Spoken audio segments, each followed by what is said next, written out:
Next on Max TV, we take a look at Latin Fury 10. We review Amir Khan's victory over Andreas Kotelnik, and we have news and notes coming up on the next round.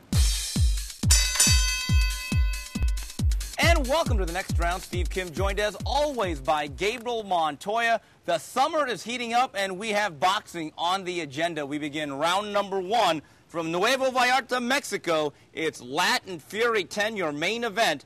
WBO interim lightweight title is on the line. Urbano Antillon takes on Miguel Acosta. Your co-feature for the WBA light flyweight title, Giovanni Segura battles Sonny Boy Jarreau. This card has been through a lot. I don't know if it's Latin Fury anymore or Urbano Blight. Yuri Gamboa had visa problems. What do they say? Don't leave home without it, or is that another credit card? Then Julio Cesar Chavez Jr. injured his rib. I guess he attempted to do his first ever sit-up, but those guys are now off the card. But Urbano Antillon, I think it's fair to say, of all the fighters in their mid-20s who have not yet fought for a world title or do not have a world championship belt around their waist, this guy really is at the top of the list of one of the very best young fighters. Yeah, he's always exciting to watch. He always comes to to bring the excitement. I really enjoy watching him fight, and this guy really needs. The time is now. It's time for him to get his title shot. A lot of I kind of rail a lot on the sanctioning bodies, and today will be no different. I mean, this is what's wrong with the sanctioning bodies. Antillon isn't even ranked in the WBC or the WBA. I think the WBC WBA has Marco Antonio Barrera ranked at number 3, and Antillon not ranked at all. I mean, that just doesn't make any sense to me at all. And if a guy had to end up being, getting back to Antillon, a replacement as a main event, this is the guy. I mean, it's going to be an all-action fight. I think it's going to be a tougher fight than expected with Miguel Acosta, who's kind of more of a straight-up boxer than your typical come-forward Mexican fighter. I think he's going to give some problems to Antillon.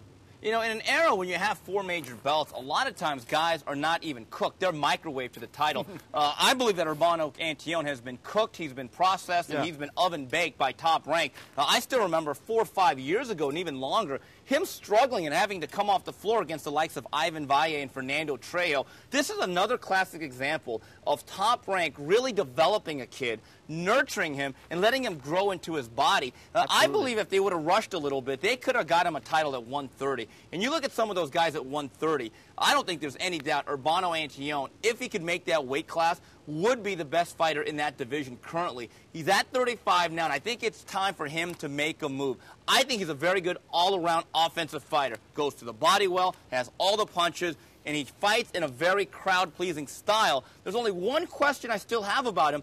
That is the whiskers. I'm not so sure he has a world-class chin, but Gabe, that's what makes him fun to watch. Yeah, sometimes a little bit of vulnerability and a little bit of a question mark is what makes a guy exciting.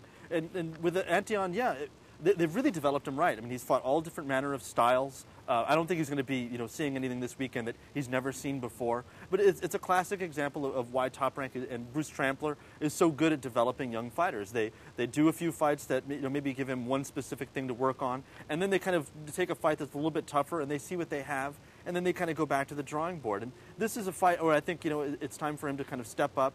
Acosta has been in with some people. He's an experienced guy, and they're going to see what they have. And I think from here on, we're going to find out if Antillon will get a title shot after this. I think he's ready. And one of the great testaments to Urbano Antillon, I'm doing a story on him this week and talking to the president of Top Rank, is Todd DeBuff, is that they've tried to make fights for him. They've tried to get him in there with a guy like Juan Diaz and other guys between 135 and 140. And Todd says that's the greatest compliment you can give to one of our young fighters, is that you won't let him step up against your guy. But what's that old saying from Ernest Gallo, that wine commercial from back in the day? We shall make no wine before it's time. Well, I think it's time for Urbano Antillon within the next 12 to 18 months to do something significant in the game of boxing. Talking about another top-ranked kid that's been nurtured, now has a world championship belt around his waist.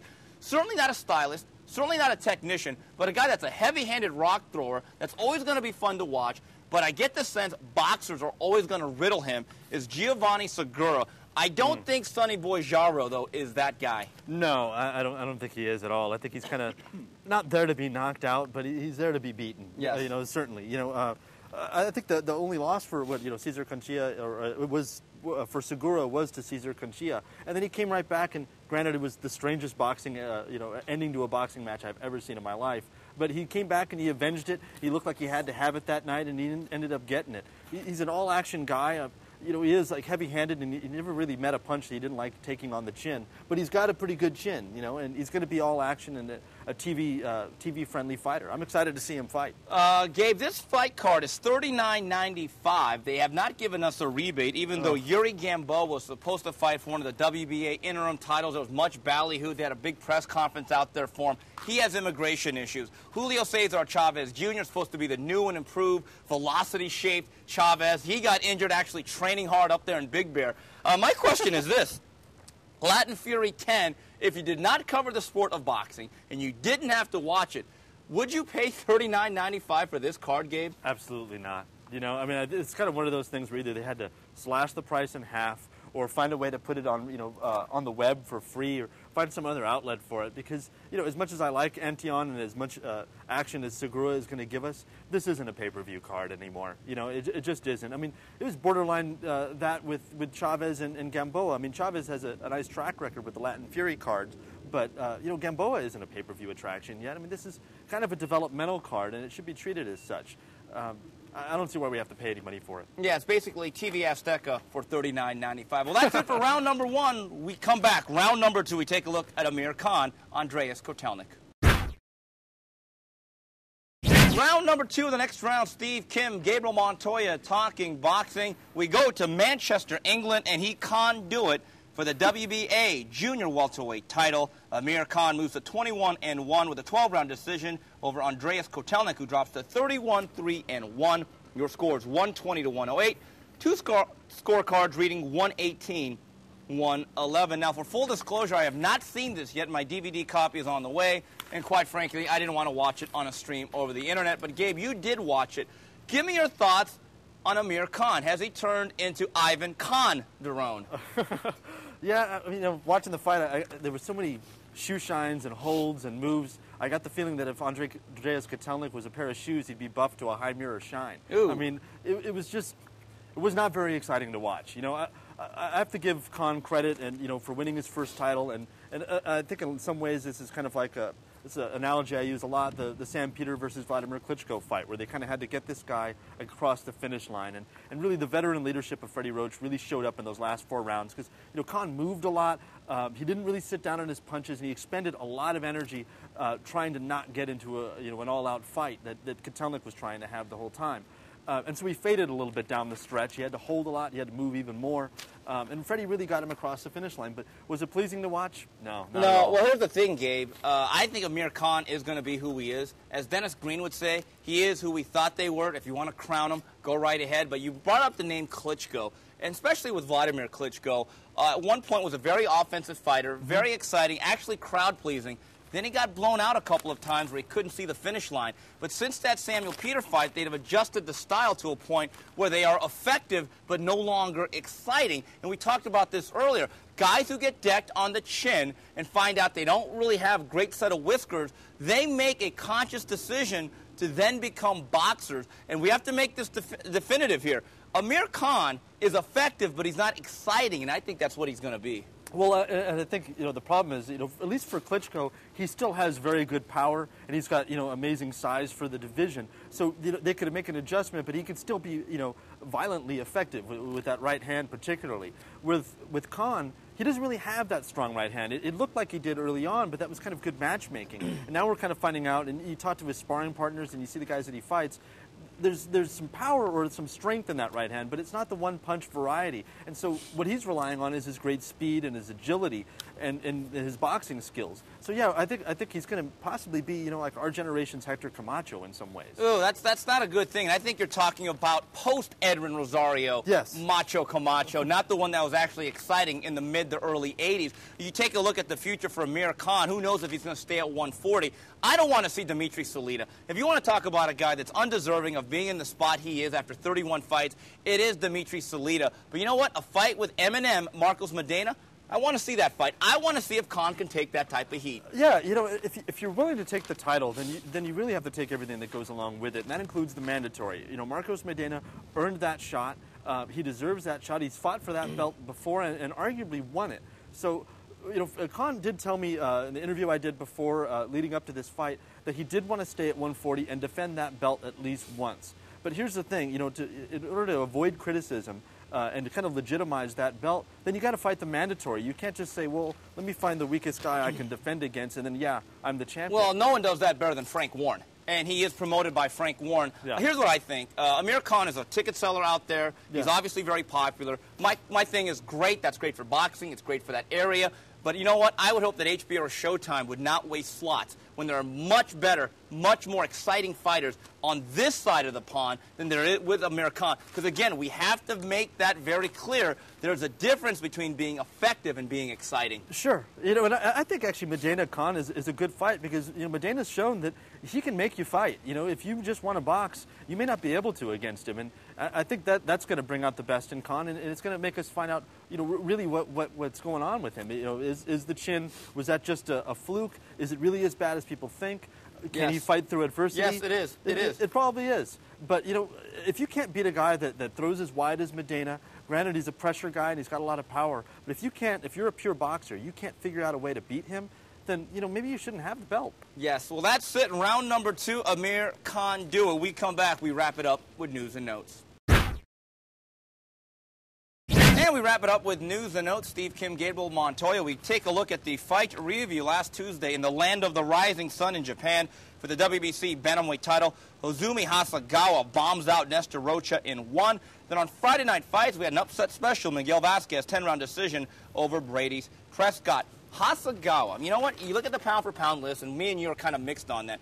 I think it's clear that Hasagawa is at the very least top 10 to 15. This guy, I think, is the best fighter out of Japan in a very, very long time. Dude, this guy is one of boxing's best-kept secrets. I mean, he's a southpaw. He's kind of Japanese, like, you know, Manny Pacquiao in some ways. He's got that southpaw style. He's got brutal power. I mean, this knockout this weekend, at least the first knockdown, is got to be like knockdown of the year. I mean, that was a straight left and then just one of the most brutal right hooks I've ever seen. The guy's exciting. He clearly wants to fight the best. I can't wait to see more of him. Hasagawa take away a couple of, I believe, 4-round losses very early in his career. And I would love to see the matchmaking that was going on there. Has been perfect. And you take a look at the 118-pound division.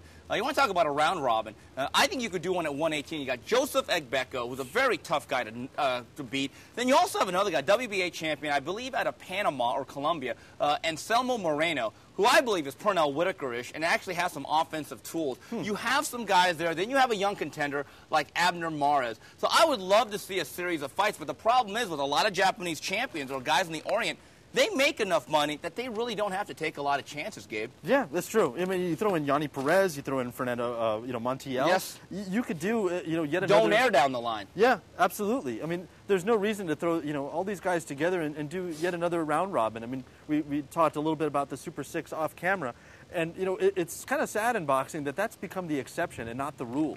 And maybe, you know, if this thing becomes more successful, all these promoters will realize that the real money is in having all these guys fight each other and bringing more fans to the sport. Getting back to Hasagawa, this guy is you know, I'm not really big on pound for pound, but I'll say pound for pound, he is to me, top 5, one of the most top 5 most exciting fighters in the sport. Absolutely. I think Hasagawa, if you take a look, a lot of the Japanese champions, they're always tough, they're always rugged, but stylistically and technically, it's more heart than it is actual technique and style. This guy has it all. He's got the Japanese conditioning, he's got that kamikaze style, and fundamentally, he's very, very sound. That's what I like about him. Yeah, I really like what he does with his lead right hand. At first I was watching him, I was like, well, it's a little low, but he is really good at picking off your jab or your incoming with that and coming over the top with his counter left hand and then coming back with a right hook. His footwork is really nice. He kind of moves in and out and side to side. He kind of does everything that you want a southpaw fighter to do. He is able to get his foot, you know, on the outside of your lead foot and land his left hand, and then he's very good at finishing. I mean, there's not a lot to dislike here. Gabe, taking a look at Friday Night Fights, Miguel Vasquez against Brady's Prescott. I think Prescott, again, I don't want to say the word exposed, but I think he got uncovered. He's a decent, heavy-handed fighter, but he really isn't that great. He's a guy that's been matched up well. Miguel Vasquez was certainly nothing special. He was just very persistent. He wasn't intimidated. And he just simply beat him to the punch time and time again. Prescott, to me, is like a very poor man's version of Vivian Harris. Oof. Wow. Yeah. I don't even think he's as technically sound as Vivian Harris. No, he's not. That's why he's a poor man's version. Yeah, destitute man's. You know, it's interesting because he got so much run off that 1 minute against Amir Khan, but we really didn't get to see anything about him. Nobody had heard about him. There wasn't much tape on him, if any at all. And so we kind of got blown up a little bit. We figured he's this really big guy for his division, and he's rangy, and he's got a lot of power. And then you see in his last 2 fights, he really isn't that good of a boxer. He's kind of an Edison Miranda type in some ways. He throws really wide shots, and he can be beaten to the punch. But you're looking at Vasquez. The feeling I got was gym rat. This is probably a guy that's always in the gym, always ready to fight, and probably takes on anybody that comes through the door. Gabe, he's one of these Mexicans who doesn't realize the script does not call for you to win. Yeah, seriously. Script doesn't even call for you to last the first 5 rounds, and they just stick around. They stick around. They're persistent. They're tough. They're hard. They're well-conditioned.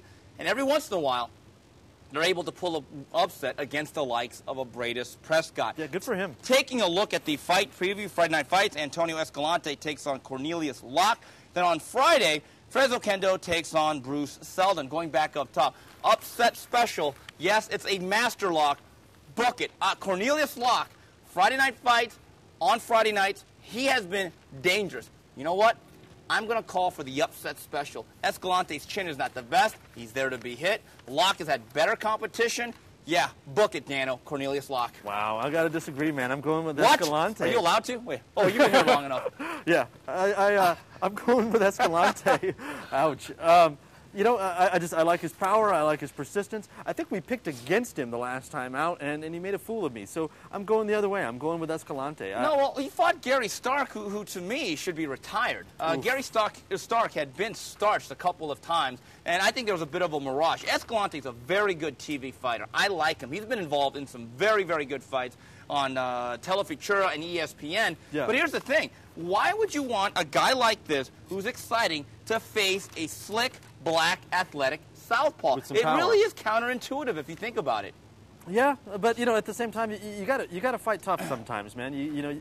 Sometimes you gotta take a matchup that doesn't work for you, and this is kind of that matchup. But I like his tenacity. I like the way he moves forward, and he's got power that can turn your lights out real fast. I mean, like you brought up off camera that Locke is kind of the bigger guy, and that gave me a little bit of trepidation about picking Escalante, but I'm going to stick to my guns. I'm going Escalante. Gabe, I think the best part about Fresno Kendo Bruce Seldon is that it's not on TV. and I'm not so sure, but I heard that the co-main event is Mike Weaver against Tony Tubbs. Wow. That's, I always wondered who was better, Fresno Kendo or Bruce Seldon. Yeah. And now I finally get to see it. Or hopefully, maybe on a fight No, stream. you'll be lucky if you don't get to see it.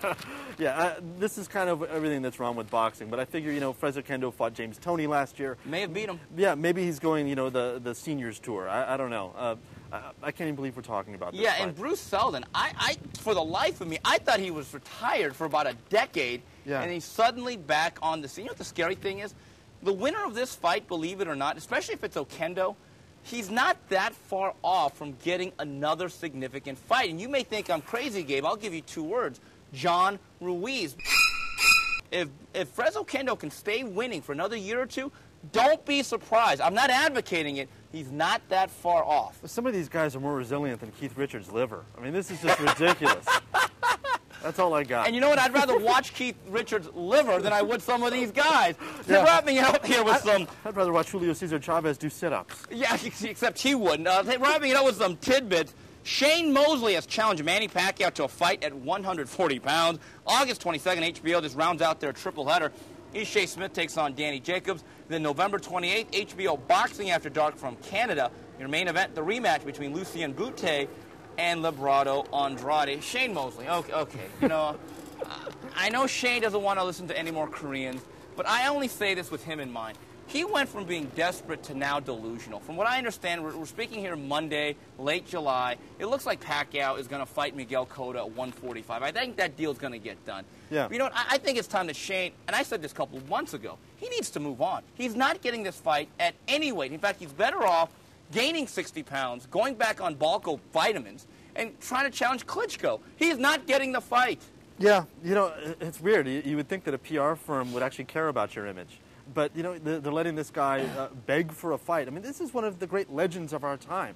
And, he skipped 140. It's kind of late to go back to it now. I think it would kill him to make the weight. I mean, you see him, and he's probably about, 150 when he's walking around, maybe a little bit higher than that. And he looks like, where are you going to lose the weight, man? You're going to cut off a foot? Gabe, you say a PR firm, but a PR firm that knows nothing about boxing. Yeah. I think that's one of the problems, is the ignorance. Is they don't understand that people in boxing circles, they look at this stuff and they just collectively groan and roll their eyes. And that's where you need to have some knowledge of the sport. And again, I'll say it again, when you have a PR firm, I thought that's what the promoters were supposed to be. There's to be your PR firm, well, correct? The PR firm is working harder than his promoter. Dude, and boy, wow. It seems... You went there. There was an article a while back that, on another website that said, Mosley brings out the big guns, that Oscar De La Hoya has finally stepped forward and begun talking. Well, that's kind of his job. He's not really the big gun. He's kind of, the first line of defense. They should have been trying to get him the Floyd Mayweather fight. They should have been, before he signed to fight somebody else. They should have got him, maybe they should get him the Andre Berto fight. They should have worked to get the Pacquiao fight long ago and admitted that they can't get it and take the compliment and just move on. Gabe, you talk about the big guns. I'm beginning to think that Kim Jong-il has more big guns than Golden Boy Promotions, because that went absolutely nowhere. Ishe Smith, Danny Jacobs. I want to say it right now. If Ishe Smith, forget winning or losing, that's overrated to a certain degree. If he puts on another stinking bomb, he needs to go to boxing's version of Siberia. This is the last chance for Ishe Smith. Seriously, he's had more bad performances than Ben Affleck. And, he gets just as many chances. I mean, you said it exactly right. I don't care if he wins or loses. Just look good, man. Just be entertaining. Be fun. Entertaining. Yeah, I mean, go for it. It's not about doing it in a way that risks you getting knocked out. Don't do it stupidly. He's a technically sound fighter. He's a good fighter. But just risk a little bit, press the action, try to win in an exciting fashion, or just try to, win. And that being said, I think for Danny Jacobs, this is a good test. Yeah, sturdy guy, pretty good chin, very technical. He's going to make Danny Jacobs think in the ring more than anyone thus far in his career. I agree, and if Ishe Smith, no matter what direction he takes the fight, if he presses it, then Jacobs has an aggressive technician on his hands. If he doesn't press it and runs all night, then he's got the toughest challenge of all, which is a skilled defensive fighter who's very reluctant to fight. Either way, Jacobs is going to have to figure out a way to win, and that's great for him at this part of his career. And Gabe, I think this will be a Thanksgiving treat, not a turkey or leftovers. Butte Andrade, round 13. I'm glad it's found a home. I think it's going to be a great fight.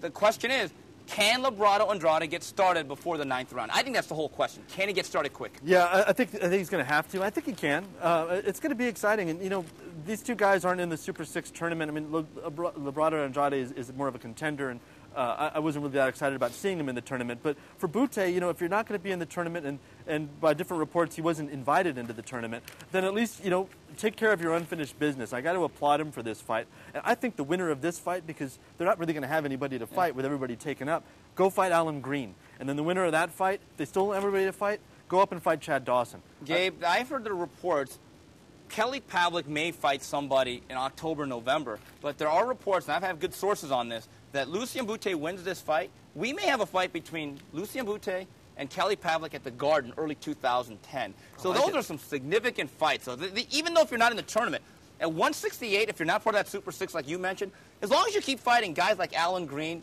and other big names, guess what? Down the line, we're going to have 2 separate tournaments. Yeah. And I think we're going to have some significant fights at 168 for a very, very long time. Well, that's it for this week's edition of TNR on behalf of Gabriel Montoya and the rest of Max Boxing. To the next round, goodbye, everybody.